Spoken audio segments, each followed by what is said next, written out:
semuanya, selamat pagi, siang, sore, ataupun malam untuk dokter dan juga teman-teman yang menonton video ini. Sebelumnya perkenalkan, nama saya Semili dengan NIM 25095111125. Saya dari kelas C, dan pada kesempatan kali ini saya membuat video ini untuk memenuhi salah satu tugas mata kuliah kewarganegaraan, yaitu membuat video tentang case-based learning, di mana saya mengambil topik Pancasila sebagai fondasi etika dalam praktik kedokteran hewan. Jadi Pancasila itu bukan hanya sekedar dasar negara yang harus ditaati oleh seorang warga negara, tetapi Pancasila merupakan nilai-nilai luhur yang membimbing segala aspek kehidupan bangsa, termasuk dalam bidang profesi. Nah, salah satu bidang profesi itu yaitu kedokteran hewan, di mana dalam praktiknya seorang dokter hewan dihadapkan dengan tanggung jawab moral dan juga tuntutan profesional. Nah, dari sinilah peran Pancasila itu dapat menjadi fondasi etika seorang dokter hewan. Profesi dokter hewan tidak hanya berkaitan dengan kesehatan hewan, tetapi juga erat hubungannya dengan kesejahteraan masyarakat, keamanan pangan, dan juga kesehatan lingkungan.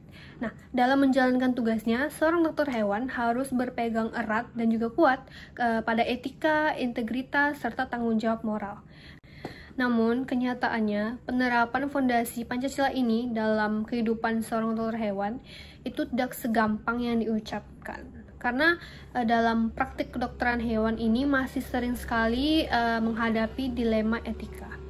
Contohnya ketika seorang dokter hewan yang sedang praktik itu biasanya diminta untuk melegalkan obat-obatan ilegal untuk meningkatkan produksi ternak ataupun untuk keuntungan pribadi gitu.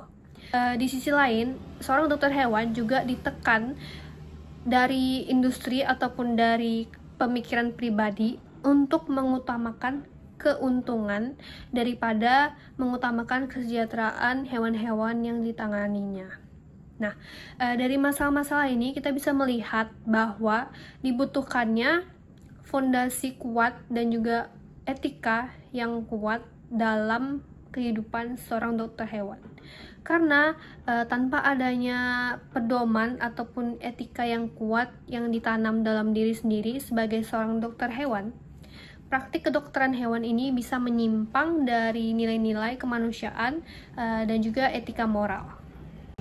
Kemudian, apa saja upaya yang bisa kita lakukan dan juga bagaimana Pancasila dapat menjadi fondasi etika dalam praktik kedokteran hewan. Dimulai dari sila pertama, yaitu ketuhanan yang Maha Esa, di mana kita diajarkan bahwa semua makhluk hidup, termasuk hewan, harus dihormati dengan rasa tanggung jawab. Kemudian sila kedua, kemanusiaan yang adil dan beradab, kita didorong untuk memperlakukan hewan secara manusiawi dan juga memperhatikan kesejahteraan hewan, karena masih banyaknya hewan yang terlantar dan juga tidak diurus di jalanan. Kemudian ada sila ketiga, yaitu Persatuan Indonesia, di mana kita menekankan pentingnya kerjasama antar peternak ataupun dokter hewan, pemerintah, dan juga masyarakat.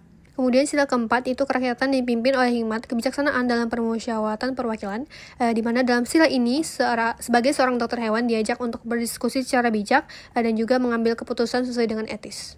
Kemudian ada sila kelima, yaitu keadilan sosial bagi seluruh rakyat Indonesia, di mana sebagai seorang dokter hewan, kita bisa memberikan pelayanan kesehatan hewan yang adil termasuk kepada masyarakat yang tidak mampu. Kemudian juga mementingkan kepentingan umum daripada mengambil keuntungan pribadi. Nilai-nilai yang terkandung dalam Pancasila mengajarkan kita untuk membantu dan juga melayani hewan dengan penuh kasih sayang dan empati. Sebagai dokter hewan, kita harus memastikan bahwa kita memberikan perawatan yang terbaik untuk hewan. Setelah saya menjelaskan berbagai masalah yang sudah saya ambil sebelumnya, maka dari itu saya menyimpulkan sebuah kesimpulan, yaitu di mana Pancasila bukan hanya sekedar nilai yang harus kita hafal ataupun pegang teguh, tetapi juga harus menjadi pedoman dalam bertindak, termasuk dalam praktik kedokteran hewan itu sendiri. Nah, dengan menjadikan Pancasila sebagai fondasi etika, kita tidak hanya menjadi seorang dokter hewan yang profesional, beretika, berbudaya, sesuai dengan visi dan misi dari Fakultas Kedokteran Hewan Universitas Udayana itu sendiri, tapi juga kita bisa menjadi seorang dokter hewan yang kompeten dan juga bermanfaat bagi masyarakat sekitar. demi kesehatan hewan, masyarakat, dan juga bangsa.